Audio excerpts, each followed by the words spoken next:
কথা বলো, আনমিউট করে কথা বলো।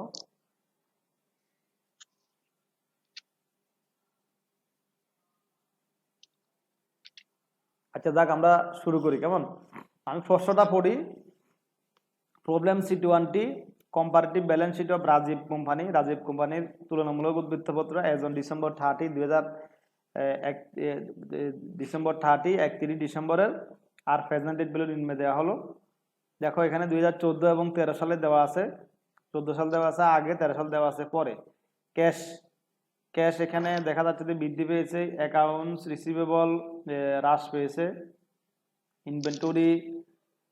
Inventory increase, prepaid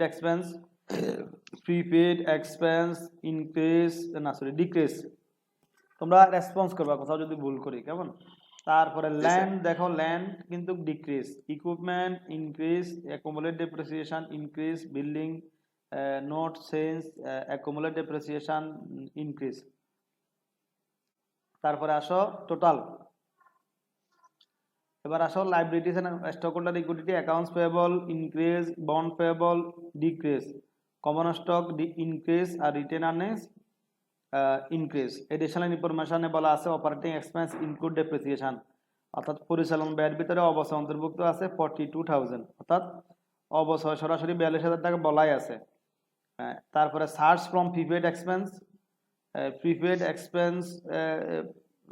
search from prepaid expense মানে প্রিপেড এক্সপেন্স থেকে সার্চ করা হয়েছে, মানে প্রিপেড এক্সপেন্স কমে গেছে আর কি। মূলত এখানে প্রিপেড এক্সপেন্স থেকে সার্চ করা হয়েছে 5,720 টাকা।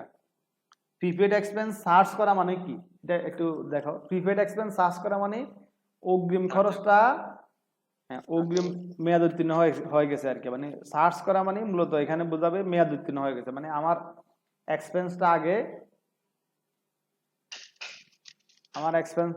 আসছিল, এক্সপেন্সটা আগে প্রিপেড ছিল, এখন এক্সপায়ার্ড হয়ে গেছে। মানে ওই প্রিপেড এক্সপেন্সের মধ্য থেকে 5,720 টাকা এক্সপায়ার হয়ে গেছে বা সার্জ হয়ে গেছে। এখানে আমরা যখন দেখব প্রিপেড এক্সপেন্স, আমাদের ব্যালেন্স শিটে দেখো প্রিপেড এক্সপেন্স বিগিনিং এ আছে 21,000, এন্ডিং এ আছে 15,280। তাহলে দেখা যাচ্ছে যে এখানেও কিন্তু সে ওই টাকাটাই হ্রাস পেয়েছে, 5,720 টাকা হ্রাস পেয়েছে। মানে 21,000 টাকা থেকে 15,280 টাকা বাদ দিলে 5,720 টাকাই হবে, ওইটাই এখানে রিপিট করছে, নতুন কোনো ইনফরমেশন না। ল্যান্ড ওয়াজ সোল্ড ফর, আমরা আবার এডিশনাল ইনফরমেশন 2 তে যাব। Land was sold for cash at book value, ভূমি বিক্রি করা হয়েছে লিখিত মূল্যে। আমরা দেখতেছি যে আমাদের এখানে ল্যান্ড দেওয়া আছে বিগিনিং এ, দেখো ল্যান্ড কত আছে বিগিনিং এ 1,30,000, এন্ডিং এ কত 1,05,000। তাহলে বিগিনিং যদি 1,30,000 হয়, এন্ডিং এ 1,05,000 হয়, তাহলে কত টাকা হ্রাস পেয়েছে 25,000 টাকা। তাহলে 25,000 টাকা কেমন। তাহলে আমরা বুঝতে পারি যে ভূমি বিক্রি করছে 25,000 টাকা। এবার আসো 3 number additional information 3, cash dividend of টাকা 15,000 ওয়ার পেড, 15,000 টাকা নগদ লভ্যাংশ পরিশোধ করা হয়েছে, এটা আমরা বুঝতে পারছি লভ্যাংশ প্রদান করছে। নেট ইনকাম দেওয়া আছে 37,000। ইকুইপমেন্ট ওয়াজ পারচেজ, এবার আমরা 5 নাম্বারে দেখব। ইকুইপমেন্ট ওয়াজ পারচেজ, ইকুইপমেন্ট ক্রয় করা হয়েছিল 95,000 টাকা। আমি ফাঁকে আরেকটা কথা বলি, আমরা যে অঙ্কটা করাচ্ছি যেহেতু এটা রেকর্ডিং হচ্ছে, দেখে অন্য কেউ যদি দেখতে যায় তখন সমস্যা হবে। এই অঙ্কটা করাচ্ছি, এটা আমাদের কমার্স অ্যাপ্লিকেশনের 274 পৃষ্ঠা আছে এবং এটা যে কোনো বইতে পাবে তোমরা। 2015 সালের অনার্সে 2015 সালে অ্যাকাউন্টিং ডিপার্টমেন্টে এসেছিল। আচ্ছা যাক, তো আমরা এবার 5 নাম্বার সমন্বয়ে যাব। Equipment was purchase for 95,000 cash, সরঞ্জাম ক্রয় করা হয়েছিল 95,000 টাকা, 95,000 টাকা নগদে। ইন এডিশনাল ইকুইপমেন্ট, এবং অতিরিক্ত equipment costing 22,000 with a book value 10,000 of টাকা 10,000 ওয়াজ সোল্ড 6,000 ক্যাশ। আমি আবার বলতেছি, অর্থাৎ প্রথমত বলছে ইকুইপমেন্ট ক্রয় করা, ইকুইপমেন্ট আমরা ক্রয় করছি 95,000 টাকা, এটা হচ্ছে প্রথম কথা। আর দ্বিতীয় এডিশনাল ইনফরমেশন, ইন এডিশন মানে আরো অতিরিক্ত ইকুইপমেন্ট কস্টিং 22,000 মানে 22,000 টাকা মূল্যের ইকুইপমেন্ট উইথ বুক ভ্যালু, এটা যখন এটার বুক ভ্যালু ছিল 10,000 টাকা, 22,000 টাকার ইকুইপমেন্টের বুক ভ্যালু ছিল কত 10,000। হ্যাঁ, তাহলে বিক্রি করছে এটা 6,000 টাকা নগদে বিক্রি করছে। তাহলে এখানে কিন্তু লস আছে, লস বিক্রি করে লস আছে, লসটা আমরা হিসাবে আনতে হবে। তো লসটা কিভাবে হবে দেখো, মিতু একটু বুঝতেছো কিনা একটু বলো। জি স্যার। হ্যাঁ, লসটার ব্যাপারে একটু খেয়াল করো। এটা 21,000 22,000 টাকা ছিল এটার বুক ভ্যালু। বুক ভ্যালু মানে এটার যেটাকে আমরা বলি বুক ভ্যালু বা লিখিত মূল্য, এর মধ্যে এটা 10,000 টাকা ছিল। সরি, আমি ভুল বলছি, এখানে কস্ট হচ্ছে 22,000 টাকা, মানে এটার কস্ট ক্রয় মূল্য 22,000 টাকা। আর যখন বিক্রি করব তখন এটার পুঞ্জীভূত অবস্থায় বাদ দেওয়ার পরে বুক ভ্যালু হচ্ছে 10,000 টাকা। 10,000। আর বিক্রি করছি কত? 6,000। এটার এই প্রশ্নের জবাব মিতু দিবে। 10,000 টাকা বুক ভ্যালু, বিক্রি যদি 6,000 টাকা করে, এখানে লাভ না লস? লস। কত টাকা লস? 4,000। 4,000 টাকা। Thank you. Bond were converted, আচ্ছা এবার আমরা যাবো 6-এ। Bond were converted face value. Bond issuing 4,000 share, অর্থাৎ বন্ডটা রূপান্তর হয়ে গেছে কোথায়? Face value of issuing share, মানে বন্ডটা লিখিত মূল্যে শেয়ার ইস্যুতে রূপান্তর হয়ে গেছে, মানে বন্ড শেয়ারে রূপান্তর হয়ে গেছে। এটা কিভাবে শুনো, মনে করো অনেক সময় কোম্পানিতে কিছু লোক আসে আমার কাছে, চাইলো যে শেয়ারের জন্য।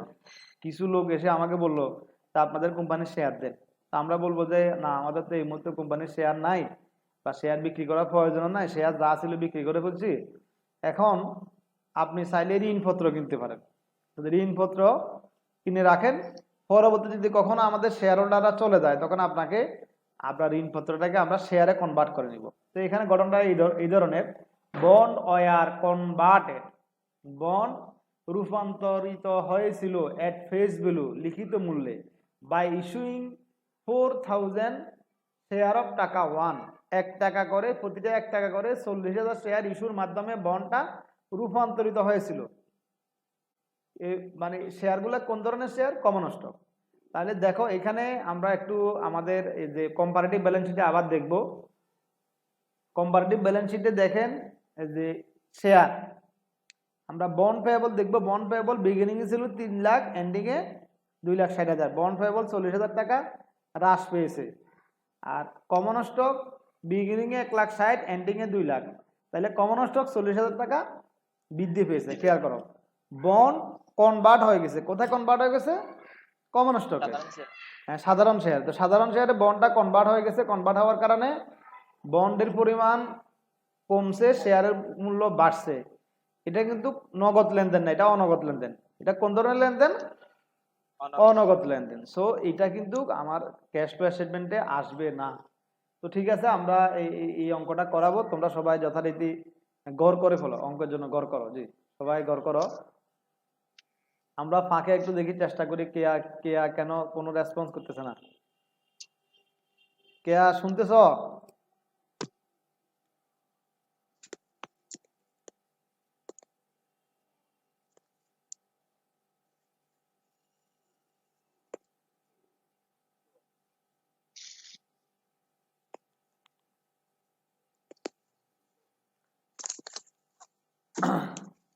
মিতু গড় করো, গড় করলে আমাকে বলবা তোমরা।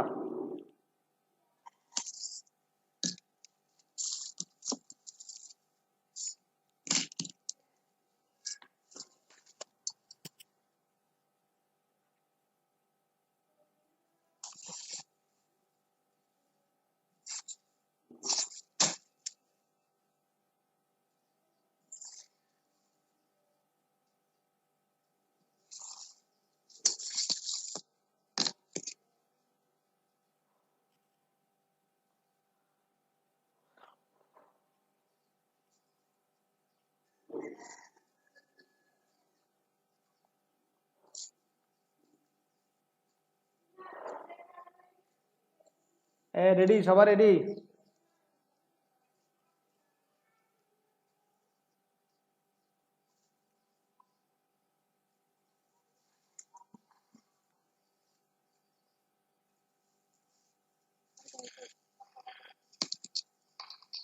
মিতু কি গড় করছো? রেডি?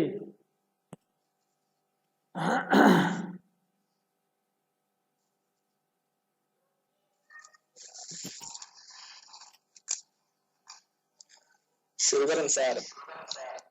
জি জি, মিতু গড় করছো না? মিতু তুমি একটু রেসপন্স করো।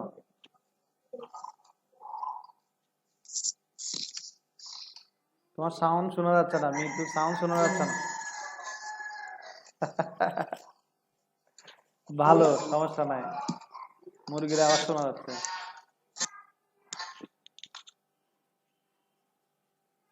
আচ্ছা ঠিক আছে, শুরু করি। মিতু তুমি একটু হালকা রেসপন্স করো, সুবিধা হবে। তুমি গড় করছো কিনা? স্যার কথা বোঝা যায় না, মিউট করেন।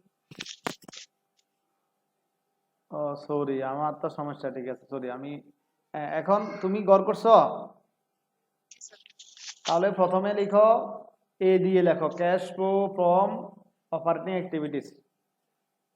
Cash flow from operating activities.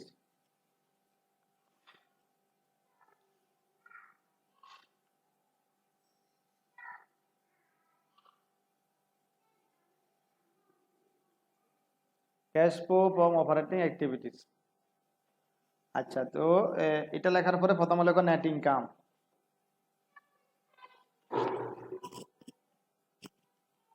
Net income লেখো।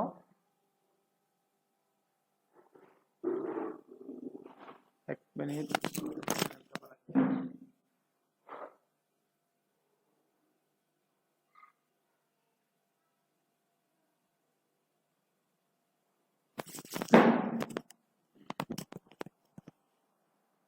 যে নেট ইনকাম লেখার পরে এরপরে যে জিনিসটা লেখা লাগে, adjustment to reconcile net income to net cash provided by operating activities, এটা লেখো। অ্যাডজাস্টমেন্ট টু স্যার আরেক উদ্যোগ দেন, আর মিউট হয়ে গেছিল। কে এখন শুনতেছো? জি স্যার, আরেকটু আগে থেকে বলেন। আচ্ছা, বলতেছি যে নেট ইনকাম লেখার পরে adjustment to reconcile net income to net cash provided by operating activities, এটা লেখো।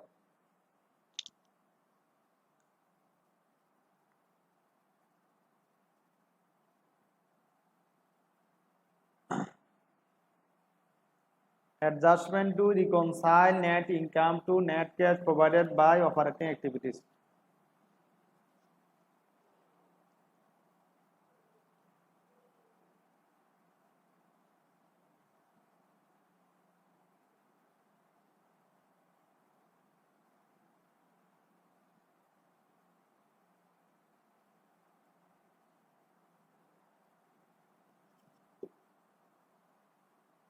লিখছো?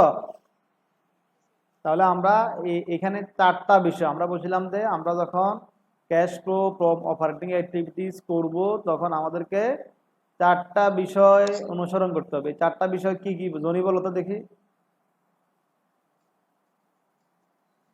জনি বলো।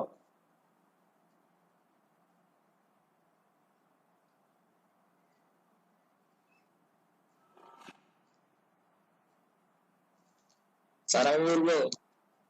জনিকে বলতেছিলাম বলার জন্য। জনি বলো, তুমি তো পারবা। জনিও পারবে, এরপর জনি থেকে নিতে চাচ্ছি আর কি।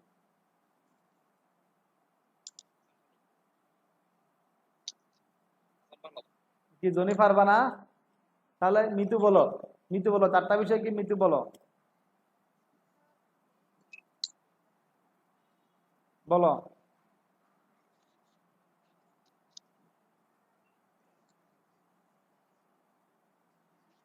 হ্যালো, তোমার কথা শোনা যাচ্ছে না মিতু।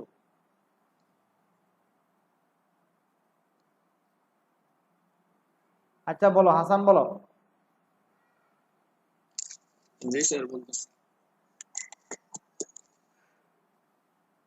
প্রথমত সকল অনগদ খরচ যোগ করতে হবে। মানে অনগদ খরচ থাকলে যোগ করতে হবে, কেমন?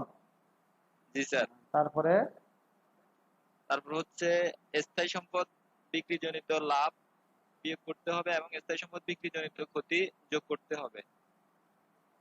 এরপরে লাভ হলে বিয়োগ, কেমন? ক্ষতি হলে যোগ। জি, তারপরে জি স্যার, লাভ লাভ হলে বিয়োগ করতে হবে, ক্ষতি হলে যোগ করতে হবে। জি। চলতি সম্পদ বৃদ্ধি পেলে বিয়োগ করতে হবে, চলতি সম্পদ হ্রাস পেলে যোগ করতে হবে। আচ্ছা ঠিক আছে, সুন্দর। এরপরে চলতি দায় বৃদ্ধি পেলে যোগ, চলতি দায় হ্রাস পেলে বিয়োগ করতে হবে। জনি এগুলো বলতে পারবা না? স্যার এই সংক্ষেপে বলো, দ্রুত। অনগদ খরচ থাকলে যোগ করতে হবে। যেমন স্থায়ী সম্পদের বিক্রি, যেমন স্থায়ী সম্পদ স্যার অ্যামোর্টাইজেশন, ডেপ্রিসিয়েশন। আচ্ছা, তারপরে স্থায়ী সম্পদের বিক্রিজনিত ক্ষতি, যোগ করতে হবে, স্থায়ী সম্পত্তি বিক্রিজনিত লাভ বিয়োগ করতে হবে।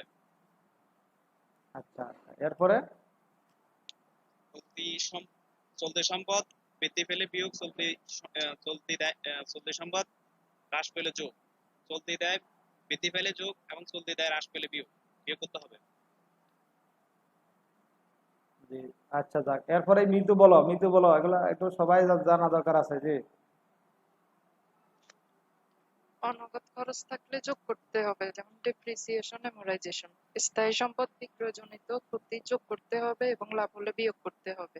চলতি সম্পদ বৃদ্ধি পেলে বিয়োগ এবং হ্রাস পেলে যোগ করতে হবে। চলতি দায় বৃদ্ধি পেলে যোগ করতে হবে এবং হ্রাস পেলে বিয়োগ করতে হবে। আচ্ছা, আমরা যে ক্লাসগুলো নিচ্ছি এখানে টুগেদার মোড দেখা যাচ্ছে না? এগুলা একটু স্ক্রিনশট নিও, বুঝছো Hasan?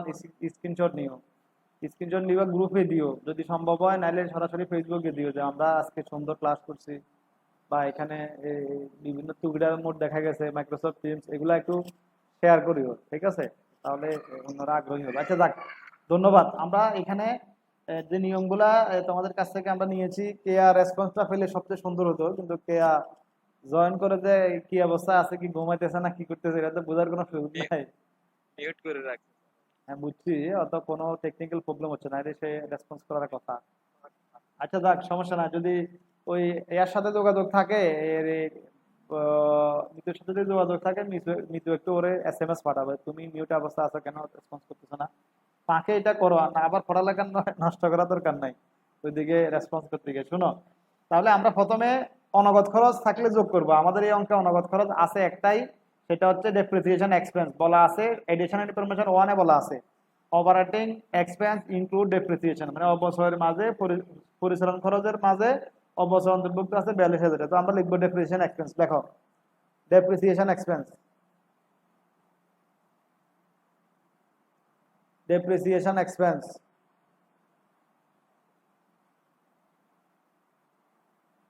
depreciation expense,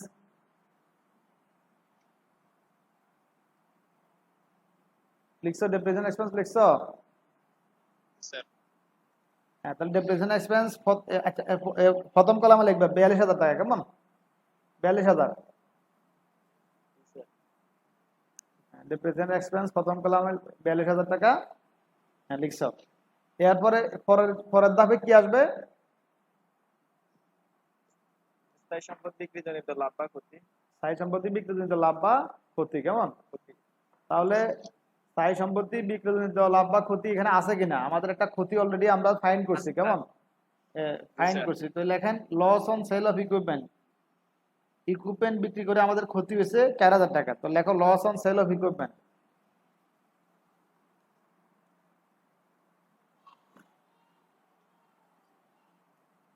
loss on sale of equipment.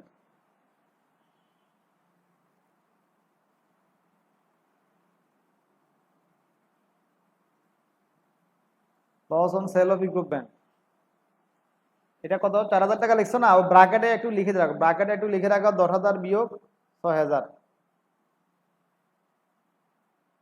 10,000 বিয়োগ 6,000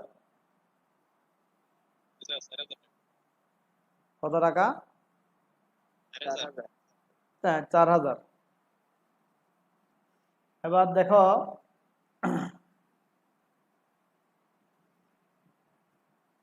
এরপরে আছে, আমরা দুইটা বিষয় চলে গেলো। এবার আসেন চলতি সম্পত্তি বৃদ্ধি পাইলে বিয়োগ, হ্রাস পাইলে যোগ। এবং চলতি সম্পত্তি আমরা খুঁজবো কোথায়?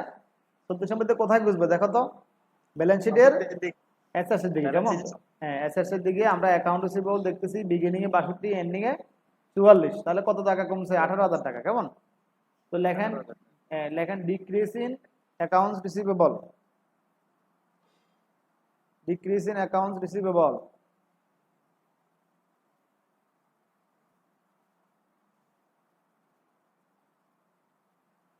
ডিক্রিজ ইন অ্যাকাউন্টস রিসিভেবল কত টাকা? হ্যাঁ, ব্র্যাকেটে লেখো, ব্র্যাকেটে লেখো 62,000 বিয়োগ 44,000 সমান 18,000। 62,000 বিয়োগ 44,000 সমান 18,000।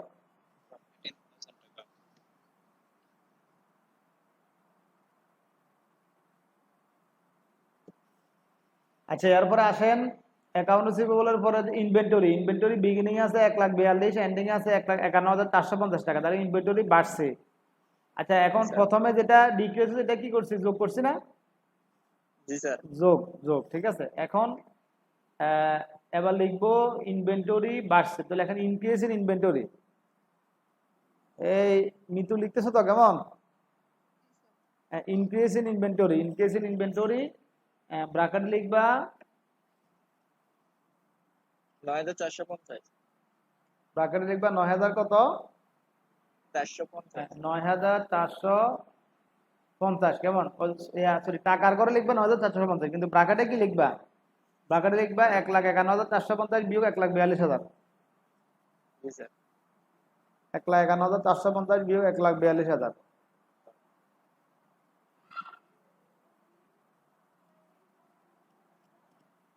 এক লাখ 51,450 বিয়োগ 1,42,000।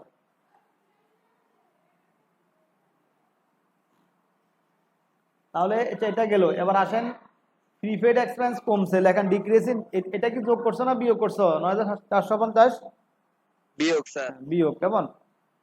আচ্ছা বিয়োগ। এরপরে আসেন increase in, increase prepaid expense decrease না ইনক্রিজ হয়েছে? প্রিপেড এক্সপেন্স ডিক্রিজ হয়েছে স্যার। ডিক্রিজ, তো লেখো decrease in prepaid expense, decrease in prepaid expense.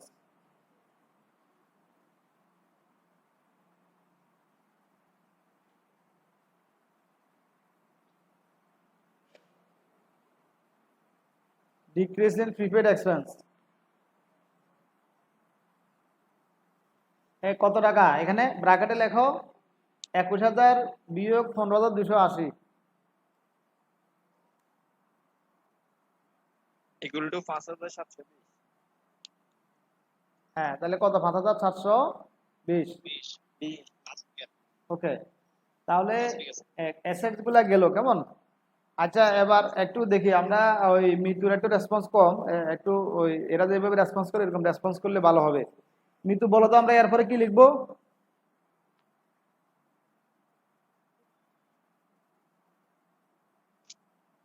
Sir বিনিয়োগ।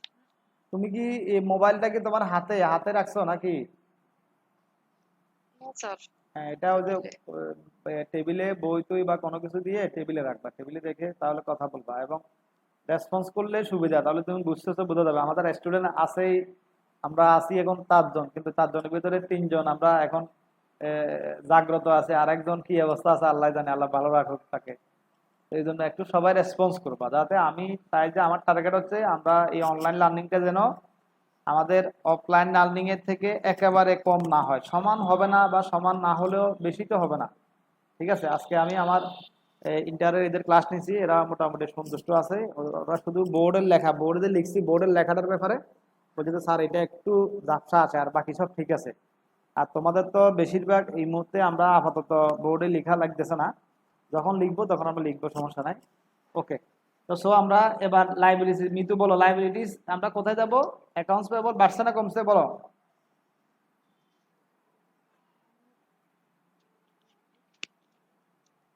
অ্যাকাউন্টস পেয়েবল বিগিনিং আছে কত? 40,000। হ্যাঁ, এন্ডিং এ 47,730, তাহলে বাড়ছে না কমছে? বাড়ছে। স্যার বাড়ছে। হ্যাঁ, বাড়লে কি হবে? এখানে দায় দায় বাড়লে কি হবে? যোগ হবে না বিয়োগ হবে? যোগ হবে স্যার। যোগ হবে। তো লেখো, এখানে লিখবে ইনক্রিজ ইন অ্যাকাউন্টস পেয়েবল, যোগ করবে increase in accounts payable, increase in accounts payable কোথায় পেয়েছো এটা? আচ্ছা thank you. Increase in accounts payable লিখছো, ব্র্যাকেটে লিখবা 47,730 বিয়োগ 40,000। এটা ব্র্যাকেটে এগুলো শোনো, এগুলো আমি যে ব্র্যাকেটে লেখার জন্য বলি, তোমরা লিখিও, লিখলে ভালো হবে, তুমি ভালো নাম্বার, তুমি 10-এ 10 পাওয়ার ক্ষেত্রে একটা সহযোগিতা হবে, কেমন? এটা লিখবা। তাহলে ইনক্রিজ ইন, অ্যাকাউন্টস পেয়েবল একটু পেনটা একটু কমে যাবো, অ্যাকাউন্টস পেয়েবল ব্র্যাকেটে লিখবা 47,300, একটু কমাইও, 730 বিয়োগ 40,000 সমান 7,730। 30। হ্যাঁ, চলবে।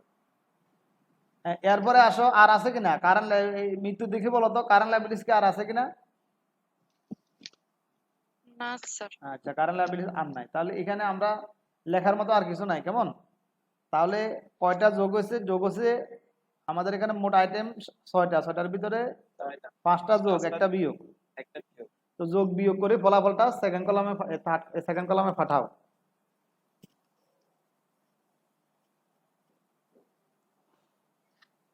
68,000 হয় স্যার। 68,000 টাকা প্লাস ফিগার না? জি স্যার। হ্যাঁ, তো প্লাস ফিগার উপরে 37,000 টাকার সাথে যোগ করো।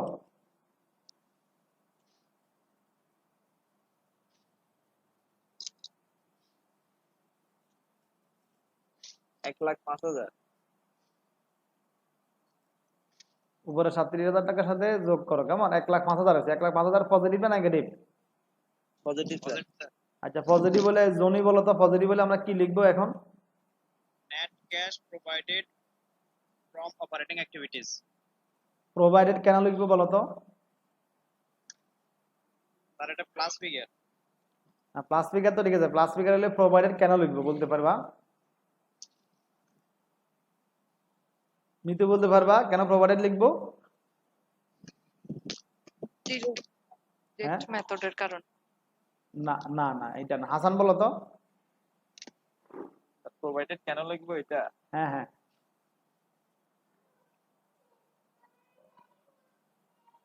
স্যার না। তো মনে করতে পারছি। আচ্ছা, প্রোভাইডেড লিখবে। এত তো আমরা যে নগদ প্রবাহ বিবরণী করতেছি, নগদ প্রবাহ বিবরণীর 3টা সেকশন আছে, মানে আমার ব্যবসা প্রতিষ্ঠানে নগদ টাকা আসা যাওয়ার 3টা সেকশন আছে।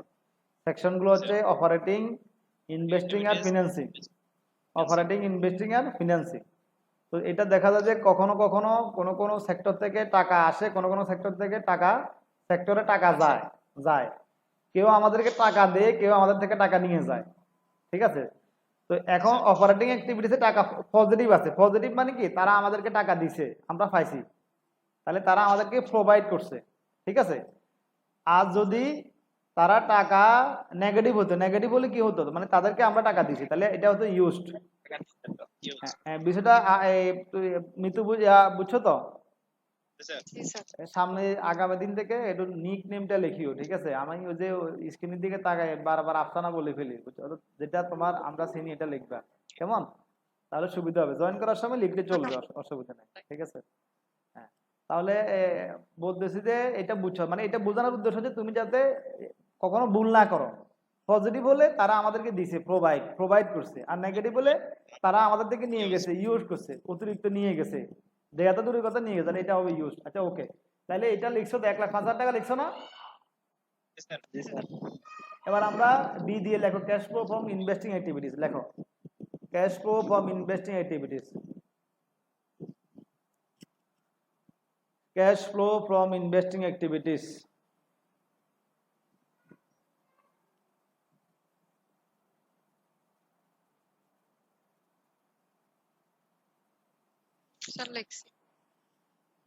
আচ্ছা, তো ইনভেস্টিং এর ক্ষেত্রে আমরা ইনভেস্টিংটা কোথায় খুঁজবো দেখি, বলো তো, তোমরা বলো ইনভেস্টিং কোথায় খুঁজবো? স্যার ইনভেস্টিং অ্যাসেটস এর দিকে এবং লায়াবিলিটি। না, ইনভেস্টিং খুঁজবো সবসময় অ্যাসেটস এর দিকে।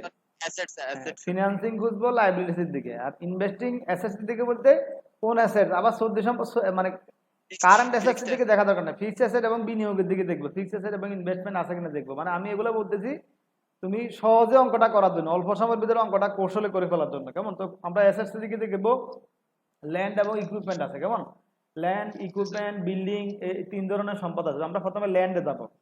ল্যান্ডের ক্ষেত্রে ল্যান্ড বিগিনিং আছে 1,30,000, এন্ডিং আছে 1,05,000। আমরা দেখতে পাচ্ছি যে ল্যান্ড 25,000 টাকা হ্রাস পেয়েছে।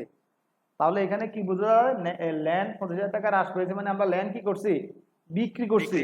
এবং আমাদের ওই যে এডিশনাল ইনফরমেশন এটা বলাই আছে, land was sold for cash at book value.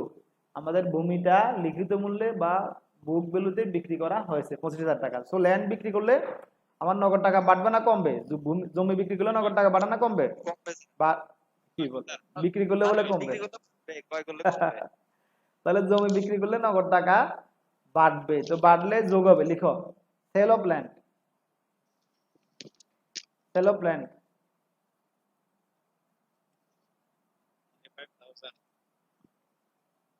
Sell of land কত টাকা? 25,000 টাকা। 25,000 টাকা। 25,000 টাকা। এই লাভিক এই ফোনটা ধরে স্যারকে বলো যে, বলে স্যার আমার আব্বু ক্লাস নিচ্ছে, আপনাকে 12টার পরে কল দিবে, ধরি বলো। জি। এরপরে আসেন ল্যান্ডের পরে আসেন বিল্ডিং। বিল্ডিং এ কোনো ধরনের পরিবর্তন নাই, কেমন? সো বিল্ডিং নিয়ে আমাদের কোনো টেনশন নাই, ঠিক আছে। তারপরে আসেন ইকুইপমেন্ট। ইকুইপমেন্টের ব্যাপারে, ইকুইপমেন্ট আমরা সমন্বয় এডিশনাল ইনফরমেশন 5 এ বলা আছে ইকুইপমেন্ট ওয়াজ পারচেজ 95,000 ক্যাশ, 95,000 টাকায় ইকুইপমেন্ট ক্রয় করা হয়েছে। তাহলে ইকুইপমেন্ট সরাসরি তো ক্রয়ের ব্যাপারে বলাই আছে, তো আমরা এটা ক্রয় করলে নগদ টাকা বাড়ে না কমে? কমে। কমলে এটা বিয়োগ হবে, তো লেখো purchase of equipment.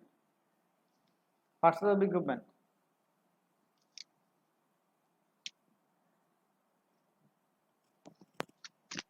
Purchase of equipment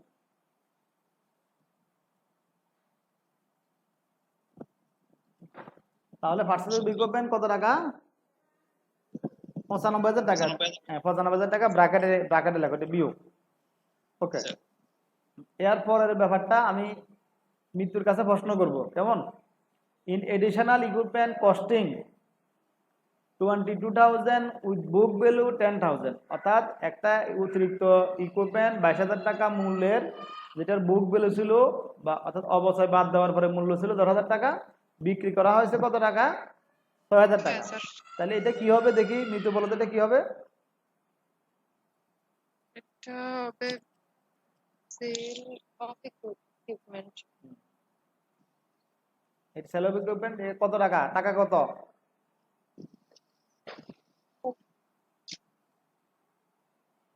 টাকা কত হবে বলো? 6,000 না? হ্যাঁ, 6,000 টাকা। অর্থাৎ লাভ হোক লস হোক, আমরা যদি ক্যাশ ফ্লো করতেছি, শুধু ক্যাশটাই আমার এখানে আসবে, শুধু ক্যাশটাই আমার এখানে আসবে, ঠিক আছে। তো এই জন্য আমরা এখানে ওই 6,000 টাকা যোগ হবে, তো লেখা সেল অফ ইকুইপমেন্ট 6,000।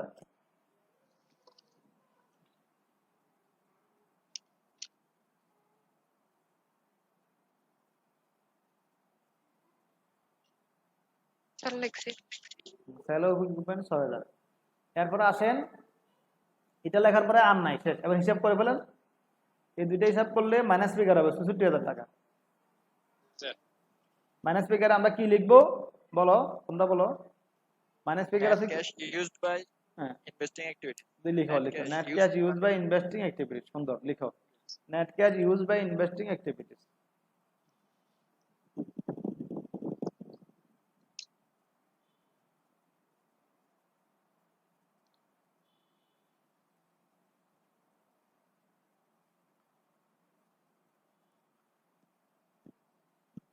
এরপরে আসো C.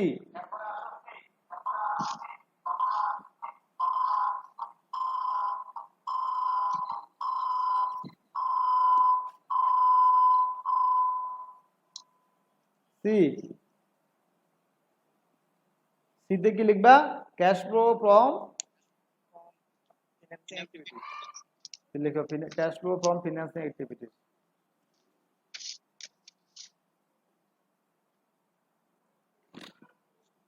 Cash flow from financing activities.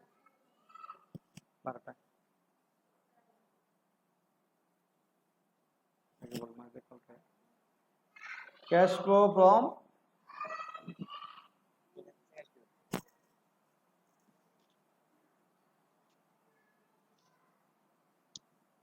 Financing activities লিখছো? আচ্ছা, ফিনান্সিং অ্যাক্টিভিটিস আমরা কোথায় খুঁজবো বলো?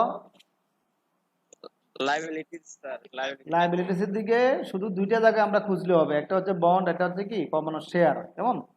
তো আমরা প্রথমে এখানে দেখো, এখানে একটা ঘটনা অলরেডি ঘটছে, আমরা জানি। সেটা হচ্ছে ওই বন্ডকে কনভার্ট করছে শেয়ারে। এটা কি আর বিস্তারিত বুঝাতে হবে? এটা আমাদের 6 নাম্বার এডিশনাল ইনফরমেশনে দেওয়া আছে। না স্যার, এখানে এটা আসবে না স্যার, এটা নন ক্যাশ আইটেম। এটা মৃদু বুঝছো না? এটা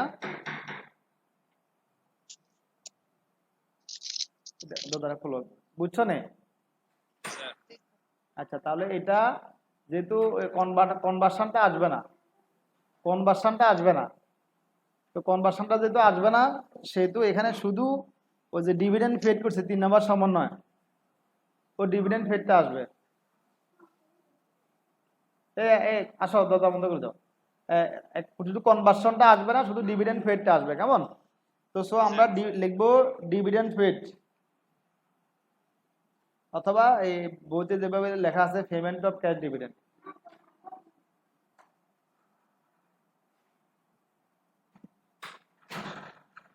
ডিভিডেন্ড পেড লিখছো? জি স্যার। ওকে, তো ডিভিডেন্ড পেড লিখছো 15,000 টাকা। প্রথম কলামে লিখো ব্র্যাকেট দিয়ে, প্রথম কলামে ব্র্যাকেট দিয়ে লিখো।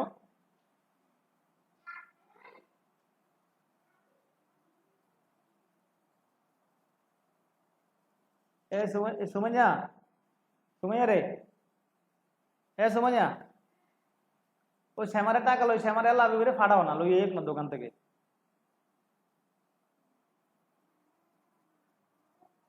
টাকা দিয়ে পাঠাও, ওই মানিব্যাগ থেকে টাকা দিয়ে দোকান থেকে বল না নিয়ে আসতে বলো ওরা। জি শুনো, তাহলে এটা লিখছো, এটা জি স্যার। এটা সেকেন্ড কলামে ব্র্যাকেট দিয়ে আবার 15,000 টাকা লেখার পরে এবার ফলাফলের হিসাব 26,000 টাকা লিখছো কিনা? লিখতেছি স্যার। হ্যাঁ, লিখো প্লাস ফিগার 26,000 টাকা। এটা হচ্ছে টোটাল আমাদের 3টা সেকশনের ফলাফল। লিখছি। আচ্ছা, তাহলে এটা এটা কি ফিগার? পজিটিভ ফিগার না? জি স্যার। তাহলে পজিটিভ ফিগার মানে বাড়ছে, পজিটিভ ফিগার মানে কি হয়েছে? বৃদ্ধি পেয়েছে। তো যেহেতু বৃদ্ধি পেয়েছে কি লিখবা? Net cash increase. লেখো নেট ক্যাশ ইনক্রিজ। ও, ওটা তো আমরা লিখি নাই। 15,000 টাকা মাইনাস ফিগার ওখানে লিখছো কিনা? লিখছি স্যার। নেট ক্যাশ আমি আবার বলতেছি, তোমরা যে 15,000 টাকা মাইনাস ফিগার লিখছো প্রথমে, ওটা লিখবা net cash used by financing activities. আমি ভুলে বলি নাই, net cash used by financing activities. কেমন? এটা লেখার পরে সর্বশেষ যে ফলাফলটা আছে 26,000 টাকা, এটাতে লিখবা নেট ক্যাশ ইনক্রিজ।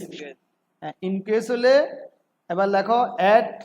এবার আমরা বিগিনিং এন্ডিং এর সাথে মেসিং করবো। আমরা কিন্তু এখানে মনে রাখতে হবে, আমরা আমাদের চলতি সম্পত্তি বৃদ্ধিটা বিবেচনায় আনলেও ক্যাশ কিন্তু আমরা এখানে বিবেচনায় আনি নাই, কেননা আমাদের ক্যাশ নিয়ে আমাদের কাজ। তো সো আমরা ক্যাশটাকে এখানে মেসিং করব, এই জন্য আমরা এখানে নেট ক্যাশ ইনক্রিজের সাথে অ্যাড বিগিনিং ব্যালেন্স লেখো, অ্যাড বিগিনিং ব্যালেন্স।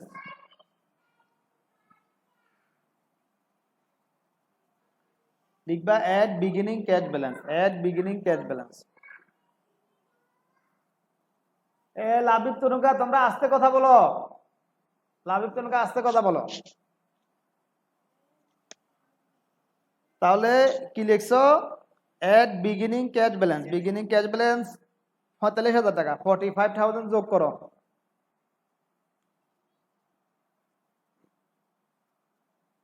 45,000 যোগ করার পরে 71,000 টাকা হবে। এটা হবে এন্ডিং ক্যাশ ব্যালেন্স। তো এন্ডিং ক্যাশ ব্যালেন্স আমাদের প্রশ্নে যে দেওয়া আছে, এন্ডিং ক্যাশ ব্যালেন্স মিলছে না? দুইটা মিলছে না? দেখো প্রশ্নে কি 71,000 দেওয়া আছে না?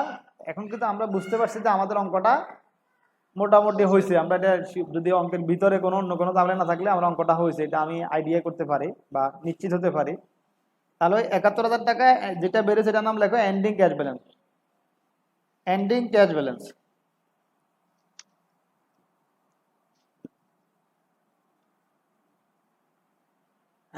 আচ্ছা, এন্ডিং ক্যাশ ব্যালেন্স লেখার পরে এবার আমরা দুই টান দিয়ে ক্লোজ করে দিব। ক্লোজ। হ্যাঁ, ক্লোজ করার পরে আমাদের অঙ্ক শেষ। অঙ্ক শেষ। কিন্তু এখানে যে নন ক্যাশ আইটেমটা, যে আইটেমটা ব্যালেন্স শিটের একটা পরিবর্তন আসার পরেও যে আইটেমটা আমরা নন ক্যাশ হওয়ার কারণে এখানে আনি নাই, সেটাকে আমরা ক্লোজিং এর পরে দেখাতে হবে। ক্লোজিং এর পরে দেখাতে হবে। আমরা ক্লোজিং এর পর লিখবো নন ক্যাশ আইটেম। লিখো, সবাই লিখো, শিরোনাম দিয়ে লেখো নন ক্যাশ আইটেম।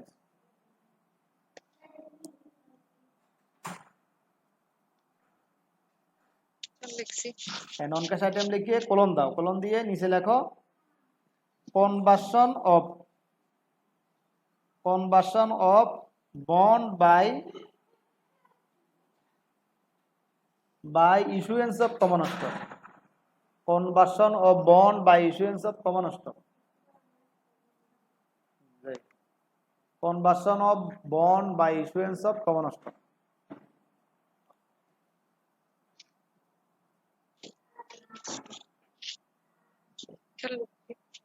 ওকে, তাহলে এটা শেষ হয়েছে। বুঝছো তো সবাই? জি স্যার। জাফারের দরকার তা নিব, সমস্যা নাই। 200 টাকা নাও, 200 টাকা। আচ্ছা, এখন এখানে তোমরা সরাসরি আসলে যেভাবে পারিবারিক কাজ করা লাগে এখনো করতে হবে স্বাভাবিক। আচ্ছা যাক, তো আমরা এটা শেষ করলাম। আহ, বুঝতে পারছো, সবাই বুঝতে পারছো কেমন? স্যার তো যেহেতু আমরা অনলাইন প্রাইভেট, আমরা হয়তো এখানে একদম পুরোপুরি 1 ঘন্টা আমরা পড়াবো না। তো আমি এখন জাস্ট তোমাদের থেকে একটু জানতে চাবো, বাড়ির কাছে দিব, একটু করে দিচ্ছি। তোমরা একটু একজন একজন করে বলবা যে আমরা যে আসলে ফেস টু ফেস তোমাদেরকে পড়াই, ফেস টু ফেস তোমরা যেটা বুঝো এখন কি আসলে ওইটা বুঝছো কিনা, বা তোমাদের কতটুকু কি অবস্থা বা সুবিধা অসুবিধা ঘাটতিটা কি। প্রথমে হাসান বলো।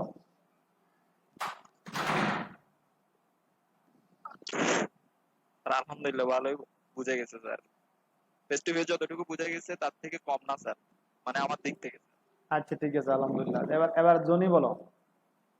জি স্যার, ধন্যবাদ স্যার এরকম একটা সুযোগ করে দেওয়ার জন্য। আমাদের স্যার বাড়িতে বসে থাকার পরেও যে আমাদের এরকম একটা সুযোগ করে দিয়েছেন তার জন্য অসংখ্য ধন্যবাদ স্যার। আর হ্যাঁ স্যার, এটা সত্যি যে আমরা খুব ভালোই বুঝতে পারছি না, এটা কোনো সমস্যা হয় না স্যার, আমাদের অন্তর্ভুক্ত প্রোগ্রাম বুঝতে পারছি স্যার। আচ্ছা, এরপর মৃদু বলো। স্যার ঘরে অনলাইন ক্লাস এটা বেটার হয়েছে। আচ্ছা ঠিক আছে, সুন্দর। তাহলে একটু আমি একটু অনুরোধ আচ্ছা ঠিক আছে। জি স্যার, ভালো একটা উদ্যোগ নেওয়ার জন্য আপনাকে অসংখ্য ধন্যবাদ স্যার।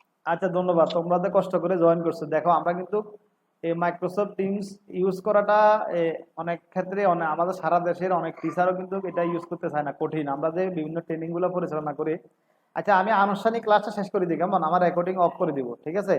তো তোমাদের সবাইকে ধন্যবাদ জানাচ্ছি। আমি একটা বাড়ির কাজ দিচ্ছি, সেটা হচ্ছে এর আগের অঙ্কটা সি।